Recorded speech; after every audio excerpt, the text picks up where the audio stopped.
সুপ্রিয় দর্শক মণ্ডলী, অকাল বৈধব্য যোগ থাকলে কুম্ভ অশ্বত্থ বৃক্ষ বা স্বর্ণনির্মিত বিষ্ণু প্রতিমার সাথে বিবাহ দিয়া পরে কন্যাকে সুপাত্রে দান করিলে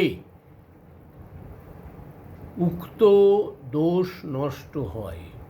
বিবাহের পূর্বে চন্দ্র ও তারা শুদ্ধিতে বিবাহোক্ত দিনে কন্যাকে কুম্ভের সহিত বিবাহ দিলে এই দোষ নষ্ট হয় এবং এই সময় এই মন্ত্র উচ্চারণ করা প্রয়োজন। বরুণাঙ্গ সর্বত্রং জীবনানং সমশ্রয় পতিং জীবস্য কন্যায় চিরপুত্র সুখং কুরু দেহি বিষ্ণু বরং দেবকন্যাপালয়ং দুঃখত।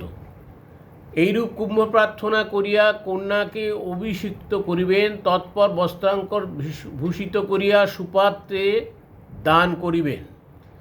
Please subscribe.